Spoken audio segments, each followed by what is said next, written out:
हमारे भारत की सरकार तो तलवे चाट रही है ट्रंप के, और जब ट्रंप के तलवे चाटेंगे तो सोना भी महंगा होगा और ये डीजल और पेट्रोल भी महंगा होगा और महंगाई भी बढ़ेगी। और ये ट्रंप को राजी करने के लिए हमारे देश के प्रधानमंत्री अपील कर रहे हैं कि सोना मत खरीदो। क्यों भाई? विदेश यात्रा मत करो। क्यों भाई? सबसे पहले तो आप अपनी भारतीय जनता पार्टी पे लागू करो। नहीं समझता कि राजपूत समाज के दर्द है कि नहीं है, लेकिन निश्चित तौर पे हम लोग, वो हमारी विरासत है, हमारे पुरखों की विरासत है, हमारे आखिरी शासकों की विरासत है। और ज़मीनों के सौदागर उसको अदालती चक्कर में लेकर के उसको बेचना चाहेंगे तो किसी भी कीमत पे, चाहे हमें कितनी बड़ी कुर्बानी क्यों न देनी पड़े। केंद्र का जो मंत्री है, शिक्षा का मंत्री, अभी तक आवाज़ तक नहीं आई, चूँ तक नहीं बोल पाए, और अभी तक FIR दर्ज नहीं है। पेपर तो लीक हो गया और छापे खाने से पेपर लीक हो गया, इसका मतलब लिपापोती, इसका मतलब लिपापोती है। तो नमस्कार, इस वक्त हम राजपुरा ग्राम पंचायत में मौजूद हैं और यहाँ पर पूर्व विधायक श्रीमान कॉमरेड पेमाराम जी हमारे साथ मौजूद है। यहाँ पर शिलान्यास किया है विधायक जी। सबसे बड़ी बात तो यही है कि यहाँ पर शिलान्यास किया, बहुत अच्छी बात है, लेकिन एक चर्चा का विषय बना हुआ है माधव स्कूल जो सीकर में बना हुआ है। जो लोग षड्यंत्र कर रहे हैं, आपको क्या लगता है कि जो लोग उस पर नजर डाल रहे थे वो अपने मंसूबों में कामयाब हो रहे हैं? देखिए, कुल मिलाकर के सरकारें बहुत आई, बहुत चली गई जी, लेकिन हमारे भारत की आज़ादी से पहले हमारे आखिरी शासक थे सीकर के, चाहे राव राजा कल्याण सिंह जी थे, चाहे राव राजा माधव सिंह जी थे। उन्होंने शिक्षा और चिकित्सा, दो चीज़ें हमारे को दे के गए, सीकर जिले की जनता को दे के गए। वो न केवल सीकर जिले की जनता, इर्द गिर्द के जिलों के लोग भी शिक्षा ग्रहण करने के लिए भी आज तो शिक्षा का हब बन गया। और वो हमारे, यदि वो शासक शिक्षा की तरफ आंख नहीं खोलते तो आज शिक्षा का हब नहीं बन पाता। चिकित्सा के लिए आज कल्याण अस्पताल नहीं खोलते आखिरी शासक राव राजा कल्याण सिंह जी, तो शायद मैं समझता हूँ मेडिकल कॉलेज भी नहीं हो पाती। उन्होंने जो हमारे को धरोहर दी है, जैसे घंटाघर का निर्माण भी उन्होंने भारत की आज़ादी के बाद में कराया, वो हमारी धरोहर है, हमारी विरासत है। मैं नहीं समझता कि राजपूत समाज के दर्द है कि नहीं है, लेकिन निश्चित तौर पे हम लोग, वो हमारी विरासत है, हमारे पुरखों की विरासत है, हमारे आखिरी शासकों की विरासत है।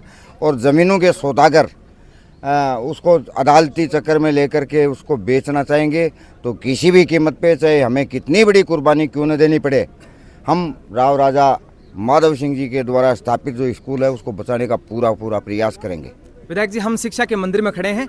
वो विद्यार्थी जो 2 साल से अपनों सपनों को उड़ान देने का प्रयास कर रहे थे, लेकिन हम देख रहे हैं कि 3 तारीख को पेपर होता है और उससे पहले और उसके बाद भी हूबहू 80 से 90% वो जो गेस पेपर है, यानी बच्चों के भविष्य का गणित उससे पहले बिगाड़ दिया जाता है। लेकिन दुर्भाग्य की बात है कि अभी तक मुझे ये कहते हुए कोई अफसोस नहीं है कि अभी तक सरकार कह रही है, हमारा केंद्र का जो मंत्री है, शिक्षा का मंत्री, अभी तक आवाज़ तक नहीं आई, चूँ तक नहीं बोल पाए, और अभी तक FIR दर्ज नहीं है। पेपर तो लीक हो गया और छापे खाने से पेपर लीक हो गया, और उसको परीक्षा को भी पूरे भारत में निरस्त भी कर दिया। और उन्होंने पहले SOG के बजाय अब कह रहे हैं कि CBI से जांच करेंगे। लेकिन जब मुकदमा ही दर्ज नहीं है तो आप अंदर किसको डालोगे भाई? इसका मतलब लिपापोती, इसका मतलब लिपापोती है। तो लिपापोती करनी है जब, तो भारत के हमारे वो मतलब हजारों हजार, लाखों लाख, करोड़ों करोड़ विद्यार्थी जो रात और दिन अपनी आंखें लाल हो जाती है, रात और दिन पढ़ाई करते हैं, उनके घर वाले अपने खून पसीने की कमाई का कोई 5 लाख रुपया खर्च करता है, कोई 7 लाख रुपया खर्च करता है, और उसके बाद डॉक्टर बनने की तैयारी में रहते हैं। उन बेटे और बेटियों के भविष्य के साथ जो खिलवाड़ हुआ है, दुर्भाग्य है कि आज तक हमारे देश की सरकार ने कौन है उसके खिलाफ FIR दर्ज नहीं है, तो आप किसको अंदर डालोगे भाई? बिल्कुल, जेल में कौन जाएगा? पेपर लीक करने वाला कौन है? जांच किससे करा लो? जांच का क्या टक्का बटेगा जब तक आप मुकदमा दर्ज नहीं करोगे और मुकदमे में उसको नहीं करोगे। इसलिए नीट की परीक्षा का दुर्भाग्य है, पूरे भारत का पेपर लीक हुआ है और पूरे भारत में परीक्षा देने के बाद भी सारे के सारे बच्चे, बेटे और बेटियां, और वो उनके परिजन, अपने इलाके के बहुत से परिजन हैं जिन्होंने लाखों रुपया खर्च करके अपने बेटे और बेटी को डॉक्टर बनाने का सपना संजोया था, वो सपना आज मिट्टी में मिलता जा रहा है। विधायक जी, मेरा एक व्यक्तिगत सवाल है। वैसे मैं जानना चाह रहा हूं क्योंकि आपका लंबा समय का अनुभव रहा है इसमें, राजनीति में। सिस्टम और भारत जो है वो किस तरफ जा रहा है, क्योंकि इलेक्शन थे तब तक तो सब कुछ ठीक था, लेकिन प्रधानमंत्री जी की अपील आपने सुनी, पेट्रोल डीजल की खपत कम करनी है, 1 साल तक सोना कम खरीदना है और विदेश फॉरेन ट्रिप, क्योंकि स्वयं जो है 15 तारीख से जा रहे हैं। देखिए ऐसा है मेरे भाई, ये सवाल है राजनीति का जी सीधा सा, और मैं मेरे मुंह से कहूँगा तो लोग ये कहेंगे कि पेमाराम विरोधी पार्टियों का है, लेकिन ये सही भी है, 100% सही है। रशिया ने ताल ठोक करके कहा, रूस ने, कि हम भारत को कच्चा तेल देंगे, ईरान ने कहा कि हम कच्चा तेल देंगे, लेकिन हमारे भारत की सरकार तो तलवे चाट रही है ट्रंप के, और जब ट्रंप के तलवे चाटेंगे तो सोना भी महंगा होगा और ये डीजल और पेट्रोल भी महंगा होगा और महंगाई भी बढ़ेगी। और ये ट्रंप को राजी करने के लिए हमारे देश के प्रधानमंत्री अपील कर रहे हैं कि सोना मत खरीदो। क्यों भाई? विदेश यात्रा मत करो। क्यों भाई? सबसे पहले तो आप अपनी भारतीय जनता पार्टी पे लागू करो ने, सबसे पहले तो आप अपने आप पे लागू करो ने, लेकिन आप लागू नहीं करोगे।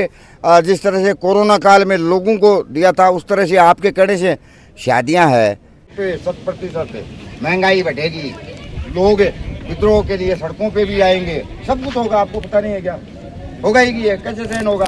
सबको पता है कि रशिया सस्ते में तेल देना चाह रहा है, सबको पता है भारत के नागरिकों को कि ईरान भी हमारे यहाँ आने वाले जहाज़ों को अलाउ कर दिया कि भारत में जा रहे हैं, इसलिए यस अलाउ, कोई दिक्कत नहीं है। लेकिन हम तो नतमस्तक है अमेरिका के आगे, कि अमेरिका चाहे हमारी नाड़ काट ले, हम तो उसी के साथ रहेंगे। तो भाई महंगाई भी सहन करनी पड़ेगी, बेरोजगारी भी सहन करनी पड़ेगी, ये चीज़ें। बिल्कुल, बहुत बहुत धन्यवाद। ये थे हमारे साथ पूर्व विधायक श्रीमान पेमाराम जी। ये मेरा एक व्यक्तिगत विचार था कि मैंने राजनीति से जुड़े हुए लोग इसके बारे में क्या सोचते हैं और भारत की आम जनमानस क्या सोचते हैं। आप बने हुए हैं मीडिया प्रेजेंस जनमत राजस्थान। जय हिंद, जय भारत। बहुत बहुत धन्यवाद।